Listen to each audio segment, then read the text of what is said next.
வணக்கம். OH cinema JP Chandrababu இந்த பேரை கேட்கும்போதே உங்களுக்கு இனம் புரியாத பரவச நிலை உண்டாகும் என்று எனக்கு தெரியும். குங்குமப்பூவே கொஞ்சம் புறாவே இந்த பாட்டை கேட்கும்போது உங்களுக்கு எப்படிப்பட்ட உணர்வு உண்டாகிறது அப்படின்றதும் எனக்கு நல்லா தெரியும். பிறக்கும் போதும் அழுகின்றான், இறக்கும் போது அழுகின்றான். இந்த பாட்டை கேட்கும்போது சந்திரபாபு அப்படின்ற அந்த மனிதனுடைய உருவம் உங்களுடைய மனசுக்குள்ள ஆழமாக பதிஞ்சு நிற்கும் அப்படின்றது தெரியும். அப்படி கதாநாயகனாக நடித்து படங்களில் சொந்தத்தில் பாட்டு பாடி மிகப்பெரிய அளவில் முத்திரை பதித்து நம்முடைய உள்ளங்களில் காலத்தை கடந்து நின்று கொண்டிருக்கக்கூடிய சந்திரபாபுனுடைய வாழ்க்கையில் மிகப்பெரிய வீழ்ச்சி உண்டானது. அப்படிப்பட்ட வீழ்ச்சி உண்டானது அதற்கு காரணம் என்ன? எப்படிப்பட்ட சூழ்நிலையில் அவர் வாழ்க்கையில் தள்ளப்பட்டார்? மிக உயரத்தில் கொடிகட்டி பறந்த சந்திரபாபுனுடைய வாழ்க்கை மிகப்பெரிய பள்ளத்தில் விழுந்ததற்கு காரணம் என்ன?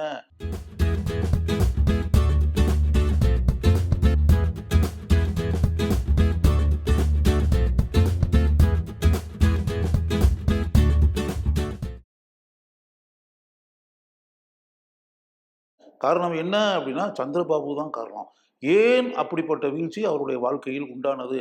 நடிகர் திலகம் சிவாஜி கணேசனை விட அதிகமான சம்பளத்தை சபாஷ் மீனா திரைப்படத்தின் போது கேட்டவர். இவ்வளவுக்கு அந்த திரைப்படத்தில் சந்திரபாபு போட சொன்னதே சிவாஜி தான். சிவாஜி சொல்லி சந்திரபாபுகிட்ட போய் பேசும்போது அவன் சிவாஜிக்கு நீங்கள் எவ்வளவு பணம் பேசியிருக்கீங்க அப்படின்னு ப்ரொடியூசர்கிட்ட கேட்கும்போது ப்ரொடியூசர் ஒரு அமௌண்ட்டை சொல்கிறாங்க. அவன் வாங்கிட்டு இருக்க சம்பளத்தை விட 1000 ரூபா எனக்கு அதிகமாக வேணும். இது சந்திரபாபு சொன்னது. சிவாஜி சார்ட்ட போய் இது ப்ரொடியூசர் போய் சொன்னோடனே இது மாதிரி அவன்கிட்ட பாபுகிட்ட பேசிட்டீங்களான்னு பேசிட்டான். அவர் நீங்கள் வாங்கிட்டு இருக்க சம்பளத்தை விட 1000 ரூபா அதிகமாக கேட்குறாருன்னு. சிவாஜி சார் சிரிச்சாரான், நான் பேசிக்கிறேன் அவன்கிட்ட அப்படின்னு. அதாவது இப்படி இதெல்லாம் உண்மையாகவே நடைபெற்ற சம்பவம். இப்படிப்பட்ட நிலையில் இருக்கக்கூடிய சந்திரபாபுனுடைய வாழ்க்கையில் எப்படி வீழ்ச்சி உண்டானது அப்படின்றது அதை நீங்கள் தெரிஞ்சுக்கணும் அப்படின்றதுக்காக தான். சந்திரபாபு பொறுத்தளவில் உங்களுக்கே நல்லா தெரியும். மக்கள் தலைவர் எம்ஜிஆர் நடித்த படங்கள்லையும் அவர் நடிச்சிருக்காரு. நடிகர் தலைவர் சிவாஜி கணேசன் நடித்த படங்கள்லேயே தொடர்ந்து பல படங்களில் அவர் நடிச்சிருக்காரு. காதல் மன்னன் ஜெமினி கணேசனுடைய படங்களில் நடிச்சிருக்காரு. அந்த காலகட்டத்தில் சந்திரபாபுக்குன்னு ஒரு மிகப்பெரிய வேல்யூ இருக்கும். சந்திரபாபுனுடைய பாட்டு அப்படின்போது கிராமங்கள் வரை பட்டி தொட்டி வரைன்றாங்களே அந்த அளவுக்கு போய் ரீச் ஆகிற அளவுக்கு சந்திரபாபு மிகப்பெரிய நட்சத்திரமாக ஜொலித்தார். அப்படி இருக்கக்கூடிய சந்திரபாபுக்கு ஒரு விபரீத ஆசை அப்படின்னு தான் சொல்லணும்.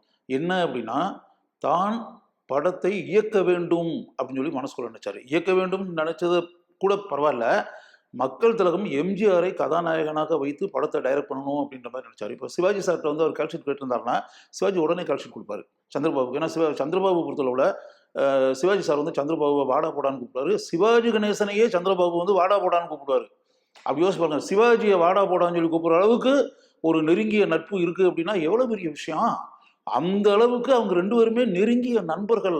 சந்திரபாபு இது நான் படம் டைரக்ட் பண்ண போறேன், ப்ரொடியூஸ் பண்ண போறேன், நீ எனக்கு கால்ஷீட் கொடுறா, நீ கதாநாயகன் நடிச்சு நான் படம் டைரக்ட் பண்ணணும் அப்படின்னு சொல்லி சந்திரபாபு சொல்லியிருந்தாருன்னா சிவாஜி சார் உடனே கால்ஷீட் கொடுத்துருப்பாரு. ஆனால் சில பேருடைய வாழ்க்கையில எதிர்பாராத சில சம்பவங்கள்லாம் உண்டாகணும் அப்படின்றது இயற்கையோ அல்லது கடவுளுடைய திட்டம் அப்படின்ற மாதிரி நம்ம நினைச்சுக்கலாம்.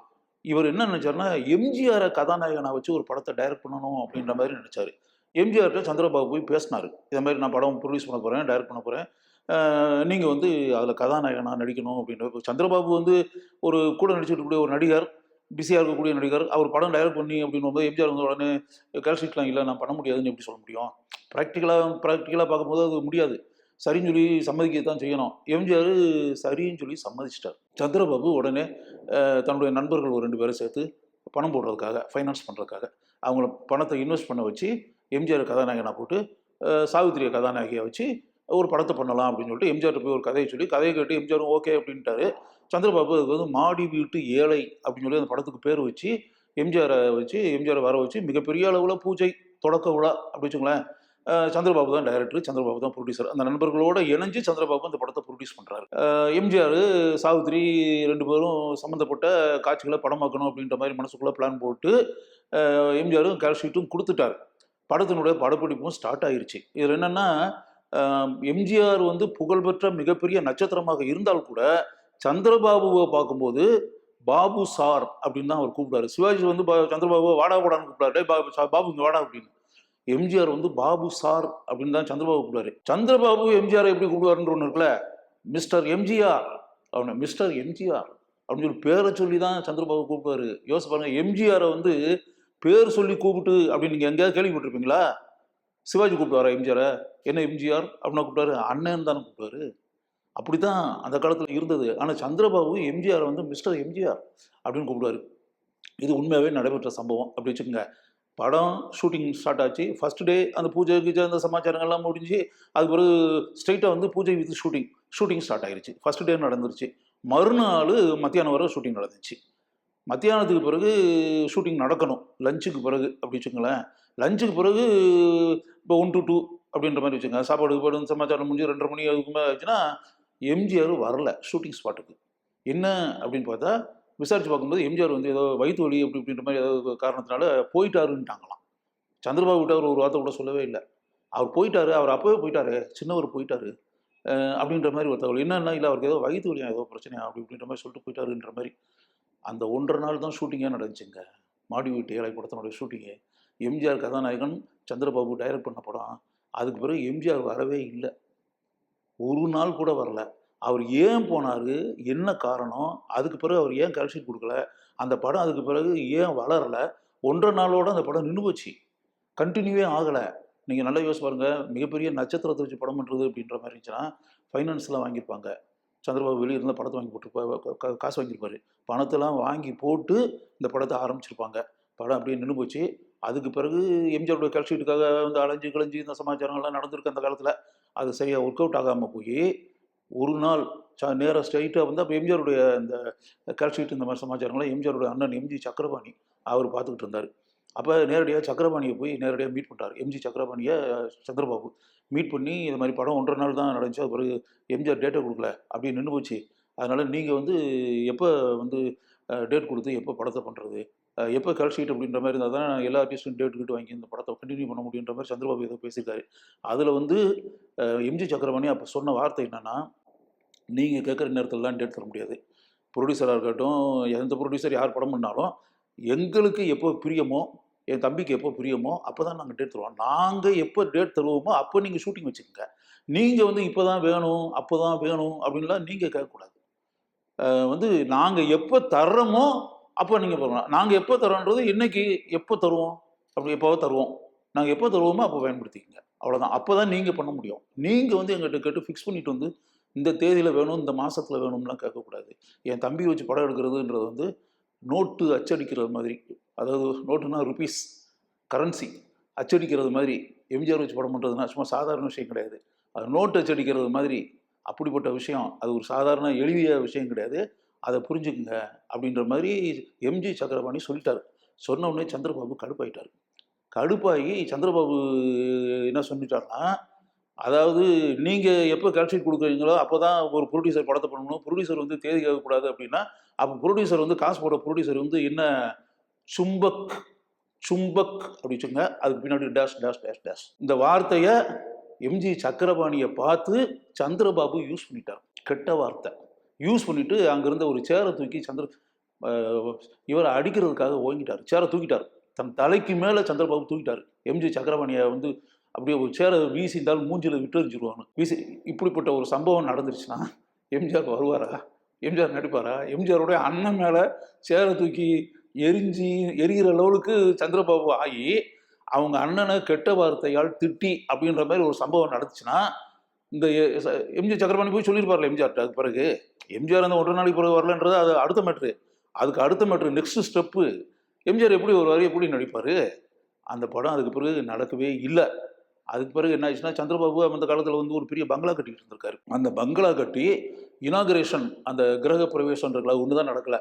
அதாவது வெளியே வந்து இந்த ஒரு பெயிண்டிங் ஒர்க்குகள் நடக்கலை. சிமெண்ட்டு இந்த சமாச்சாரங்கள்லாம் இதெல்லாம் பண்ணியாச்சு. கட்டட வேலை 95% ஓவர், 5% ஒர்க்கு மட்டும் இருக்குது. அந்த மேல் பூச்சி மேட்டர்கள் மட்டும் இருக்குது. அந்த விஷயங்கள் மட்டும்தான். அப்போவே அந்த காலத்திலேயே அப்படி கணக்கு போட்டுங்க, ஒரு 50 வருஷத்துக்கு பின்னாடி போங்க, போய் கார் வந்து கீழே இருந்து மேலே போய் மாடியிலேயே காரில் வந்து இப்போ நம்ம பெரிய பெரிய ஸ்டார் ஹோட்டல்லாம் அதை பார்க்குறோம். கார் வந்து அப்படியே போய் வளைஞ்சு கிளஞ்சு போயிட்டு மேலே போய் நிற்கிறது மாதிரி. அந்த காலத்தில் ஒரு வீட்டு மேலே கார் போய் அப்படின்ற பிளான் போட்டு அப்படி ஒரு மிகப்பெரிய நவநாகரிக பங்களாவை சந்திரபாபு அந்த காலத்தில் கட்டியிருக்காரு. அது முடிய போகிற ஸ்டேஜ். அந்த பில்டிங் மேலையெல்லாம் அவர் பணம் வாங்கியிருக்காரு அந்த படத்துக்காக. பணம் வாங்கி எம்ஜிஆர் 3 நாளைக்கு பிறகு வராமல் அப்படி இப்படிலாம் ஆன பிறகு, அந்த படம் இது போல் ஷூட்டிங்கே நடக்காது அப்படி இப்படின்ற சுச்சுவேஷன்லாம் ஆன பிறகு, அந்த பணம் கொடுத்தவங்க அந்த வீடெல்லாம் எடுத்துக்கிட்டாங்க. எடுத்து அந்த வீடு கிரகப்பிரவேசம் நடக்கலை, சந்திரபாபுக்கு சொந்தமாகவே ஆகலை, வீடே போயிடுச்சு. இது ஒன்று.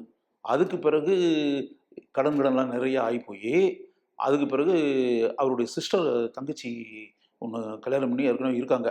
அவங்க எதேச்சியாக சந்திரபாபு பார்க்குறதுக்காக வீட்டுக்கு வந்திருக்காங்க அப்படி சொல்லுவாங்க. அவங்களோட நகை இந்த விஷயங்கள் எல்லாமே கழுத்தில் கையில் கீழே போட்டிருந்தது, அவங்க கையில் இருந்த நகை எல்லாத்தையும் வாங்கி சந்திரபாபு ஏதோ அடமானமோ வித்தோ என்னத்தையோ ஒரு காரியத்தை பண்ணிட்டாரு. பண்ணி இவரால் மீட்டு தர முடியாமல் போய் அந்த தங்கச்சி வந்து வீட்டில் போய் புருஷன்ட்ட போய் இதை எப்படி சொல்கிறது என்ன ஏதுன்ற மாதிரி இக்கட்டான நிலைக்கு ஆளாகி அது வந்து தற்கொலை பண்ணி இறந்துருச்சு. இதுவும் உண்மையாகவே நடந்த மேட்டர். இது என்னன்னா இப்போ நான் சொல்லிக்கிட்டு இருக்க இந்த மேட்டரில் இருக்குவாங்க, இது வந்து பெரிய ரகசியம்லாம் ஒன்றுமே கிடையாது. சந்திரபாபு வந்து ஒரு மாடி வீட்டு ஏழையின் கதை அப்படின்ற தலைப்புல ஃபிலிமாலயா மந்த்லி பத்திரிகை வந்துட்டு இருந்துச்சு. அந்த மந்த்லி பத்திரிகையில வந்து தொடர்ந்து இந்த கட்டுரையை வந்து அவர் எழுதிக்கிட்டு இருந்தாரு. நான் வந்து மதுரையில் வெள்ளச்சாமியினோட கல்லூரியில் வந்து அப்போ கல்லூரியில் நான் படிச்சுக்கிட்டு இருந்தேன். கல்லூரியில் படிச்சுக்கிட்டு இருக்கக்கூடிய காலகட்டத்தில் அப்போ வரக்கூடிய பத்திரிகைகள் எல்லாமே நான் வாங்கி பிடிப்பேன். அப்படி வரும்போது ஃபிலிமாலயா பத்திரிகை நான் ரெகுலராக வாங்குவேன், ஒவ்வொரு மாதம் வாங்குவேன். அந்த பின்னாடி அதே ஃபிலிமாலயா பத்திரிகை நானே அசோசியேட் எடிட்டர் ஆனேன், இணையாசிரியராக வந்து நான் ஒர்க் பண்ணேன். அது பின்னாடி நடந்த மேட்ரு. நான் மதுரையில் கல்லூரி மாணவனாக படிச்சுக்கிட்டு இருக்கும்போது ஃபிலிமாலயாவை ரெகுலராக வாங்குவேன். ஒரு மாடி வீட்டு ஏழையின் கதைன்னு சொல்லி சந்திரபாபுவே எழுதுவார். எம்ஜிஆர் அப்போ உயிரோடு தான் இருந்தார். எம்ஜிஆர் முதலமைச்சர்லாம் ஆகலை, அப்போ படங்களில் நடிச்சுக்கிட்டு இப்படி இப்படிலாம் இந்த பீரியடு யோசிச்சு பார்த்தீங்கன்னா தொடர்ந்து அந்த கட்டுரை அதில் வந்துச்சு. இப்போ நான் சொன்ன விஷயம் எல்லாமே நான் படித்தது, சந்திரபாபுவே எழுதுனது. எம்ஜிஆரும் படிச்சிருப்பார்ல. ஆனால் எம்ஜிஆர் வந்து ஒரு விஷயம் என்னென்னா, தனக்கு எதிராக ஏதாவது ஒரு மேட்ரு அப்படி இப்படின்ற மாதிரி வந்துச்சுன்னா எம்ஜிஆர் வந்து ஏதோ ஒரு வகையில் அதை நிறுத்த வச்சிருவார் ஆளுகளை பிடிச்சி. அந்த பத்திரிகையில் வந்து அந்த விஷயம் ஏன் நிறுத்தப்படவில்லை, எம்ஜிஆர் அதை நிறுத்துவதற்கு முயற்சி செய்யலையான்றது எனக்கு தெரியலை. ஏன் எம்ஜிஆர் வந்து அதை நிறுத்தாமல் இருந்தார்? ஏன்னா எம்ஜிஆருடைய கேரக்டரே அப்படிலாம் வர விட மாட்டார். தன்னுடைய பேர் கட்டுறது மாதிரியான ஒரு ஏதாவது காரியம் நடந்துச்சு அப்படின்னா முடிஞ்ச அளவில் அதை ஸ்டாப் பண்ணுறதுக்கு ஏதாவது வழி இருக்கான்னு பார்ப்பாரு. ஆனால் அந்த கட்டுரை கடைசி வரை வந்துச்சு. வந்து சந்திரபாபு எழுதினார்.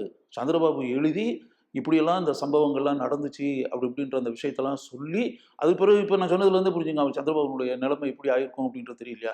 ஃபினான்சியலி வீடு போயிடுச்சு, தங்கச்சி போயிடுச்சு, ரொம்ப லாஸ் ஆகி போய் அப்படியெல்லாம் ஆகி அதில் பாதாளத்துக்கு விழுந்து அந்த வந்து அவர் மனசுக்குள்ள ஒரு டைரக்டர் ஆகணும், எம்ஜிஆர் கதாநாயகனை வச்சு ஒரு படத்தை பண்ணணும் அப்படி இப்படின்ற மாதிரி அந்த ஆசை அப்படியே வந்து மண்ணாகி போய் மாடி வீட்டு ஏழை அப்படின்னு எப்போ அந்த படத்துக்கு பேர் வச்சாரோ அவர் உண்மையாகவே ஏழை ஆயிட்டார். அப்படி ஆகி கீழே விழுந்து ஒன்றுமே இல்லாமல் போய் கடன்காரனாகி ஒரு குடிகாரனாகின்றதெல்லாம் பின்னாடி சந்திரபாபு பற்றி சொல்லுவாங்களே. அவர் நிறைய குடிகாரன் ஆகிட்டார், தண்ணி அடித்தார், சரக்கு அடிச்சு எப்போவுமே போதையில் இருப்பாருன்ற மாதிரிலாம் பல விஷயங்கள்லாம். அவர் இது மாதிரி குடிகாரன் ஆகிட்டாரு அப்படின்ற மாதிரி பரவல பத்திரிகைகளில் புக்குகள்லாம் நீங்களே படிச்சிருப்பீங்களே. அப்படியெல்லாம் ஆகி அவர் பாதாளத்துக்கு விழுந்த பிறகு சிவாஜி சார் வந்து அவருக்கு ரொம்ப க்ளோஸ் ஃப்ரெண்டுன்னு தான் ஏற்கனவே சொல்லிட்டேன்ல. சிவாஜி சார்கிட்ட வந்து அவரே சந்திரபாபு போய் இதை மாதிரி நான் ஃபினான்சியலாக ரொம்ப கீழ் விழுந்துட்டேன்டா, பொருளாதார ரீதியாக ரொம்ப சிக்கலில் இருக்கேன், செலவுக்கே ரொம்ப கஷ்டப்படுறேன், அதனால் வந்து நீ எனக்கு ஏதாவது உதவி செய்யணும் அப்படின்ற மாதிரி கேட்டு அதுக்கடுத்து அவரே சொல்லியிருக்காரு சிவாஜி சார்கிட்ட. உதவின்னு உடனே உன்கிட்ட பணமெல்லாம் நான் உங்களுக்கு கேட்கல, பணமெல்லாம் நீ எனக்கு தர வேண்டாம், பண உதவின்னு நினச்சி நீ நினச்சிடாத, அதெல்லாம் ஒன்றும் இல்லை, நீ நடிக்கிற படத்தில் எனக்கு ஏதாவது வேஷம் வாங்கி கொடு அப்படின்ற மாதிரி. நீங்கள் பிறகு சிவாஜி சார் படம் நீங்கள் நல்லா பார்த்துருப்பீங்களா, ராஜா, நீதி, இந்த படங்கள்லாம் பார்த்துருப்பீங்களா. சந்திரபாபு வந்திருப்பார். இன்னும் சொல்ல போனால் சிவாஜி சார் படத்துலேயும் 3 ரோல்லாம் நடிச்சிருப்பார் அவர்.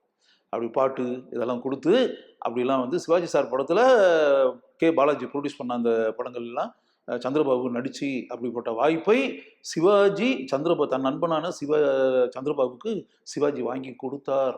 அதுபோல் பின்னாடி வந்து காலம் மாறுது. அதுபோல் எம்ஜிஆருடைய படங்கள் கூட அந்த இடையெல்லாம் இந்த பிரச்சனைலாம் வந்தால் கூட நீண்ட இடைவெளிக்கு பிறகு இந்த கசப்பான அனுபவங்கள், மாடி வீட்டு ஏழையினுடைய கசப்பான பிரச்சனைகள் இதெல்லாம் தாண்டி after so many years MGR கூட வந்து பறக்கும் பாவை படத்தில் சந்திரபாபு நடிச்சிருக்காரு. அது அடிமை பெண் படத்தில் கூட நடிச்சிருக்காரு. இன்னும் சொல்ல போனால் இதெல்லாம் பின்னாடி உண்மையாகவே நடைபெற்ற சம்பவங்கள். சிவாஜி சார் படம் மட்டும் இல்லை, எம்ஜிஆர் படத்தில் கூட சந்திரபாபு பின்னாடி நடித்தார். இருந்தால் கூட சந்திரபாபுனுடைய வாழ்க்கையில் வீழ்ச்சி அடைந்ததற்கு காரணம் மக்கள் திலகம் எம்ஜிஆரை கதாநாயகனாக வைத்து மாடி வீட்டு ஏழை என்ற பெயரில் இருக்கக்கூடிய ஒரு படத்தை அவர் இயக்க வேண்டும் என்று ஆசைப்பட்டதுதான். அந்த விபரீத ஆசையால் அவருக்கு எப்படிப்பட்ட தண்டனை வாழ்க்கையில் கிடைத்திருக்கிறது என்பதை நீங்கள் தெரிந்து கொள்ளுங்கள். இந்த வீடியோ உங்களுக்கு பிடிச்சிருந்தா லைக் பண்ணுங்க, ஷேர் பண்ணுங்க, கமெண்ட் பண்ணுங்க. மறக்காம OH சினிமா சேனலுக்கு சப்ஸ்கிரைப் பண்ணுங்க.